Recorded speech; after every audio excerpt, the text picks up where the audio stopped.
Charles Hernu démissionne du ministère de la Défense, Paul Quilès le remplace. Sanction aussi dans les services secrets, l'amiral Lacoste, chef de la DGSE, démis de ses fonctions.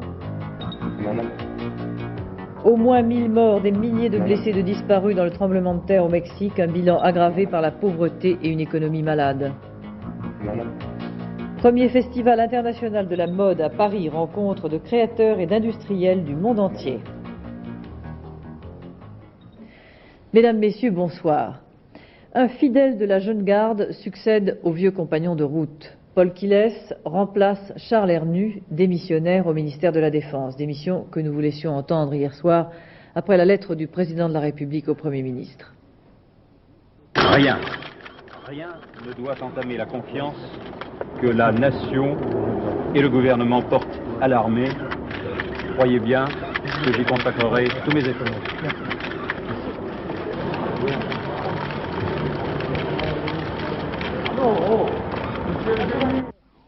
Dans une lettre à Charles Hernu, un de ses plus proches et plus fidèles compagnons, le président Mitterrand lui a exprimé sa peine et sa gratitude. Il l'a reçu pendant 1 heure en fin de journée. Daniel Sportiello nous brosse le portrait d'un homme qui a toujours eu une passion pour l'armée. Charles Hernu tire un trait sur les 4 années qui ont certainement été les plus importantes de sa vie. Quelle réussite pour ce fils de gendarme qui avait une passion, l'armée, que de devenir un jour ministre de la Défense. Et de la Défense, il a une conception qui ne se veut pas partisane, pas de référence au socialisme. Quand l'homme de plume, Charles Hernu a écrit de nombreux ouvrages sur la Défense, traite des affaires militaires. Pas étonnant alors qu'il soit perçu comme un ministre de la continuité, celui qui poursuit, tout en s'en accommodant très bien d'ailleurs, la politique de ses prédécesseurs. Dans l'armée, il a une bonne image. Jusqu'au bout, il a couvert des généraux français. Et il bénéficiait d'une certaine bienveillance de la part de l'opposition. Sa démission coûte donc à François Mitterrand qui perd l'un de ses ministres souvent présenté comme le plus cohabitable. Mais François Mitterrand garde un proche qui depuis la FGDS jusqu'à mai 81, en passant par Épinay, ne l'a jamais quitté. À l'heure de l'épreuve, je suis toujours votre ami, a-t-il écrit à Charles Hernu.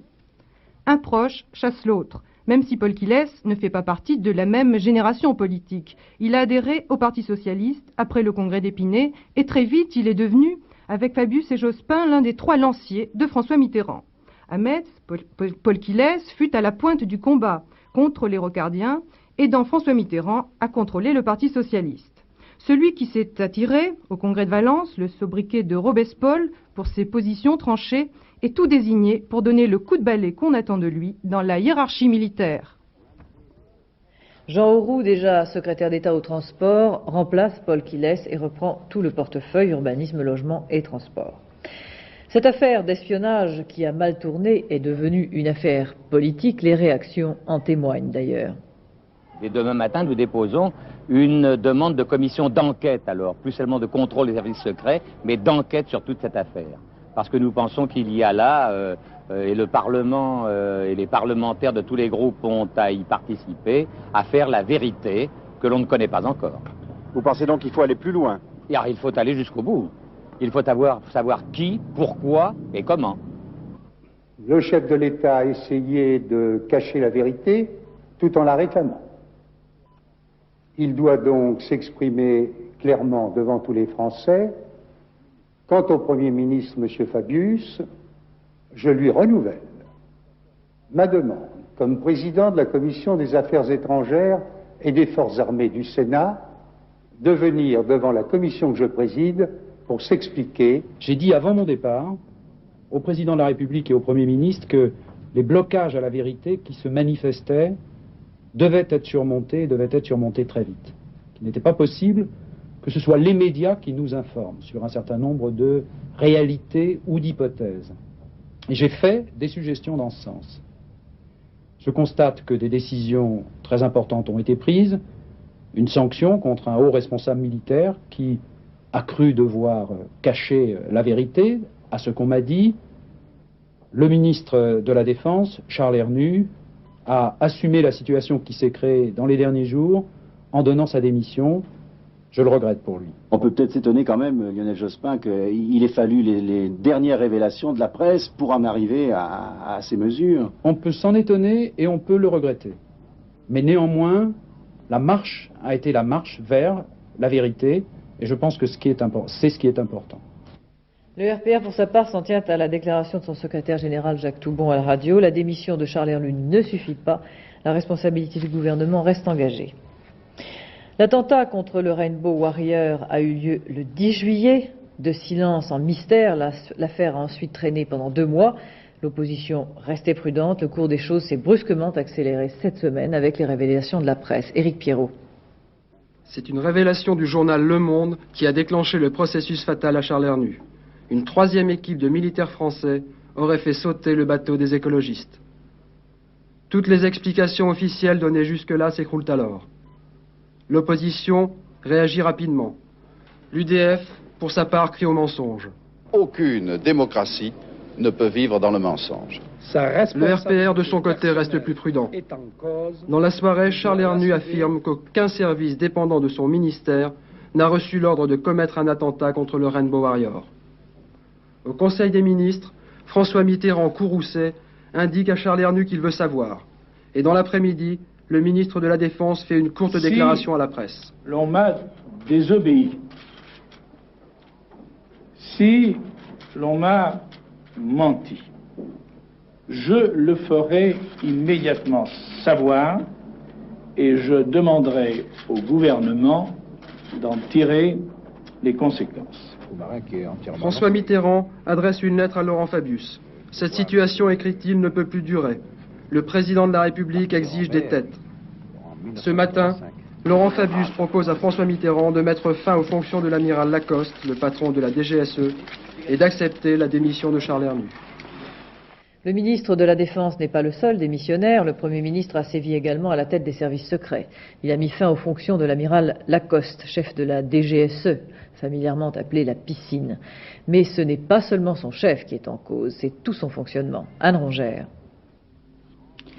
Derrière ces murs hermétiques, la piscine a déjà été secouée plusieurs fois par des remous jamais bien élucidés. 1956, l'ancêtre de la DGSE, le SDEC, est mêlé à l'enlèvement de Ben Bella. 1965, l'affaire Ben Barka. Sa conséquence directe, le SDEC est placé sous l'autorité du ministère de la Défense et non plus sous celle de Matignon. La question est déjà posée, qui doit contrôler ? Dans ces 2 affaires, comme dans celle du Rainbow Warrior, la responsabilité exacte de la hiérarchie n'a pas été élucidée, car la règle d'or, c'est le silence.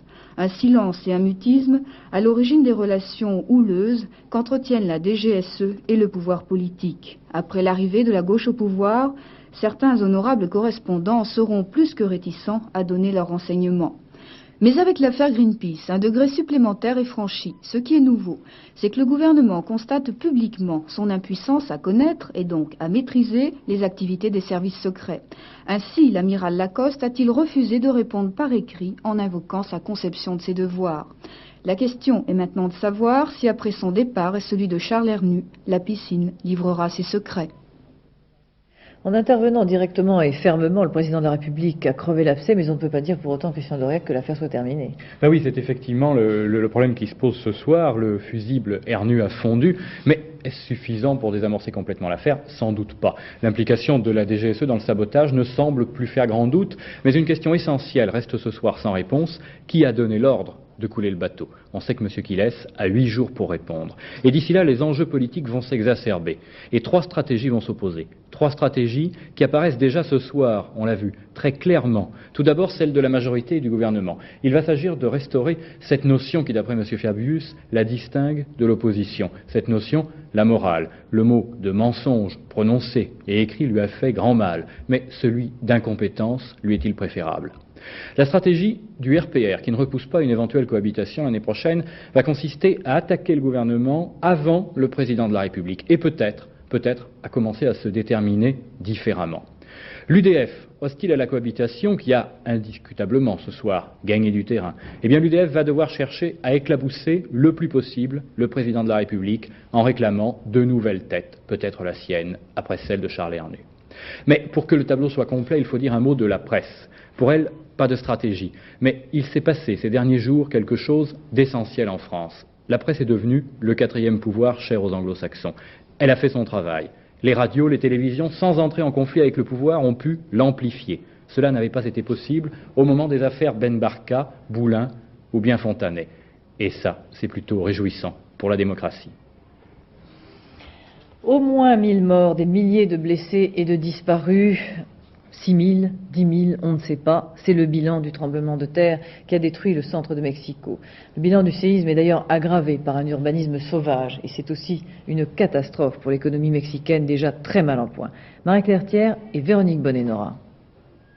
Dans la nuit et tout au long de la journée, les équipes de sauveteurs ont travaillé dans une atmosphère de panique, au milieu des cris, des gémissements et des hurlements des sirènes. Une vingtaine de secousses de faible ampleur ont prolongé le premier séisme, provoquant de nombreux incendies et l'explosion des conduites de gaz. La solidarité de la population a été immédiate et les sauveteurs, souvent très jeunes, se relaient depuis 32 heures pour dégager les corps ensevelis. Les enfants particulièrement, suffisamment petits pour se faufiler dans les ruines. Aujourd'hui, le centre de Mexico a été bouclé par la police afin de protéger leur travail.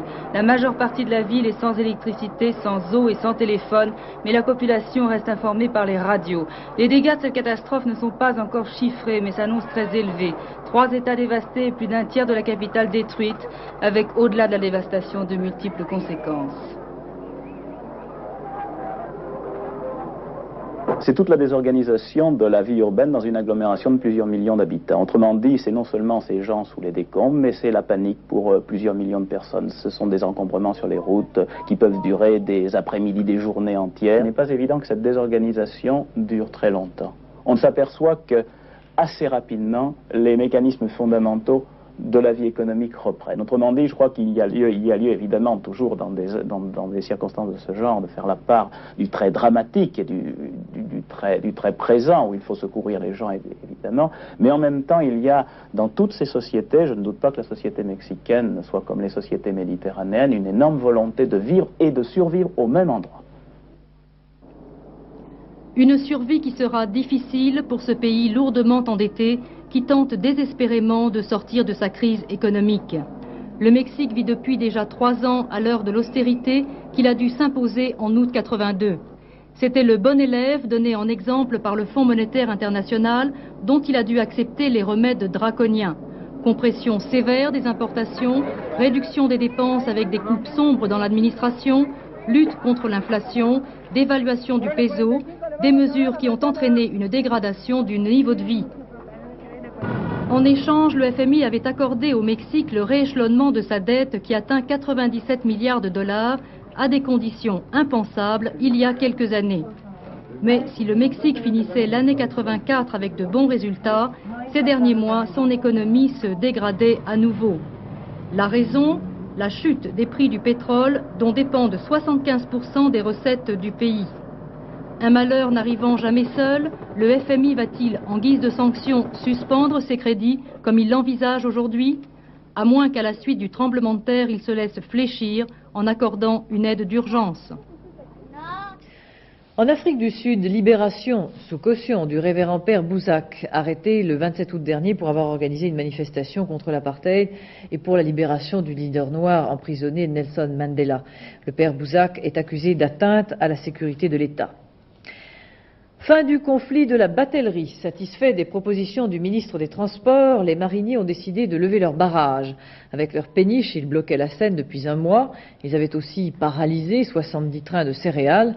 La SNCF étant leur ennemi juré, ils l'accusent de concurrence déloyale. Ils ont obtenu un meilleur partage du marché avec elle et aussi de l'argent pour moderniser la flotte. C'est du terrorisme. Les syndicats CFDT et SNJ, la direction de Radio France, condamnent énergiquement en ces termes l'irruption ce matin à Bastia, dans les locaux de Radio France Corse, d'un commando armé et masqué se réclamant de l'ex-FLNC. Ils ont séquestré les 3 journalistes et l'animateur, menottes aux mains dans un placard. Sous la menace de leurs armes, ils ont obligé le technicien à diffuser un communiqué de 17 minutes appelant les Corses à la lutte pour la libération nationale. Ils sont repartis sans être inquiétés. Ce soir, le RPR demande des explications au ministre de l'Intérieur sur cet incident. Le premier festival international de la mode s'ouvre ce soir à Paris pour 3 jours. Ne pas confondre avec le salon. Chaque pays a le sien. Ici, dans le festival, des créateurs et des industriels du monde entier vont se retrouver. Émilie Rafoul. Derrière les branchés, les classiques, les sportswear et autres babas, Derrière cette vitrine de look se trouve une industrie colossale, la seconde industrie française après l'armement, le prêt-à-porter. Des chiffres impressionnants, 17 milliards et demi de chiffre d'affaires, une exportation en hausse de 25% par rapport à 1983, 17 000 employés, un excédent commercial de 2 milliards et demi, bref, une industrie florissante. Et pourtant, si les professionnels de la mode se réunissent, c'est que malgré tout, il y a des faux plis et des coutures mal faites. Celle par exemple entre les créateurs et les industriels, un alliage difficile avec des besoins plutôt divergents. Ils sont rares à avoir réussi les deux. Nous sommes probablement parmi les seuls qui ont à la fois contrôlé la création et le marketing. Et qu'en fait, c'est simple. Et le marketing, c'est quoi? C'est avant tout un bon sens paysan. Ce qui veut dire que nous sommes créatifs et que nous avons un bon sens paysan, c'est tout. Côté création, certains se penchent déjà sur les années 90. La compétition se fait de plus en plus féroce avec les Japonais, les Italiens ou les Anglais. Alors, pour rester la capitale de la mode, comme le revendiquent les professionnels, il faut encore et toujours innover. Voilà ce qu'on nous propose pour les années à venir. Confort la journée, sophistication la nuit. Le problème aujourd'hui, c'est que chacune n'en fait plus qu'à sa tête. Il n'y a plus une mode, mais 1000 modes. S'il fallait rêver un peu, l'idéal, ce serait de pouvoir habiller chaque femme pour qu'elle soit la plus belle et qu'elle se réalise le mieux selon ses rêves. De quoi habiller à la puissance 1000 pour satisfaire tout le monde, un langage qui ne devrait certainement pas déplaire aux industriels. Nouveauté automobile maintenant. Peugeot va rouler sur les plates-bandes de Renault. Il lui manquait un modèle capable de concurrencer les R11 et 9. Eh bien c'est fait. Ce sera la 309 dont voici les premières images. Elle est destinée à remplacer feu la Talbot Horizon. Un tantinet conformiste, le style de la 309 renoue avec le classicisme qui fit naguère le succès de Peugeot. Sous le capot, de 55 à 105 chevaux selon les versions, vitesse maximum de 155 à 190 km à l'heure pour le modèle GT, mais cela bien sûr n'intéresse que les imprudents. Le dollar en chute libre, il a perdu 10 centimes à Paris ce matin et 20 ce soir à New York. Motif, la croissance américaine n'est pas à la hauteur des espérances. Martine Thiebaud. Pour le dollar, c'est la douche froide. On attendait mieux qu'une croissance économique américaine de 2,8% pour le troisième trimestre. Du coup, le dollar, déjà en net repli à Paris avant l'annonce de ce résultat, ne vaut plus ce soir à New York que 8 francs 66. Il fallait s'y attendre. Autour de la corbeille, l'affaire Greenpeace finit par ébranler les investisseurs. Ils en profitent pour critiquer le projet de budget, alors le moral tombe et les cours des actions françaises aussi.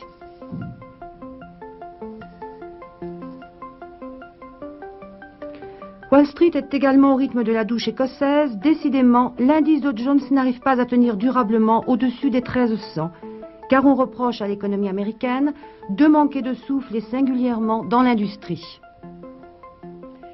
12e journée du championnat de France de football de première division, 6 matchs seulement ce soir. Les 5 équipes engagées en Coupe d'Europe joueront demain. Elles avaient besoin d'un peu de repos. Voici pour ce soir les résultats. On remarque que Paris Saint-Germain a gagné encore une fois. Il est donc invaincu depuis le début du championnat et conforte naturellement sa première place au classement.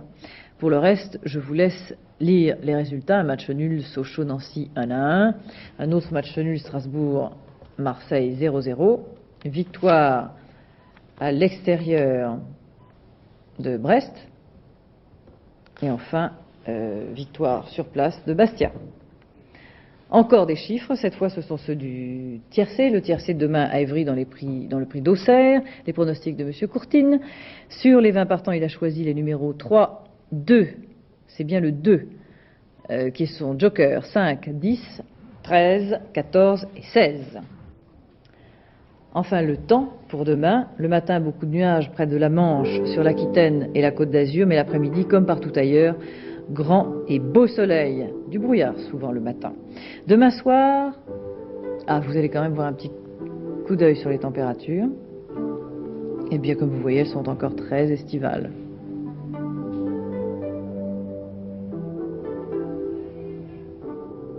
J'étais pressée de vous donner rendez-vous à demain, ce sera 21h55 après le Disney Channel. Tout de suite après ce journal, dans Espace francophone, un portrait du président ivoirien Félix Houphouët-Boigny. Avant de nous quitter, le rappel des titres de ce journal. À demain, bonsoir. Charles Hernu démissionne du ministère de la Défense, Paul Quilès le remplace. Démission aussi de l'amiral Lacoste à la DGSE. Au moins 1000 morts, des milliers de blessés, de disparus au Mexique, dont l'économie est déjà malade. Une nouvelle Peugeot pour faire la pige aux Renault 9 et 11, la 309, mais la concurrence des étrangères est sérieuse.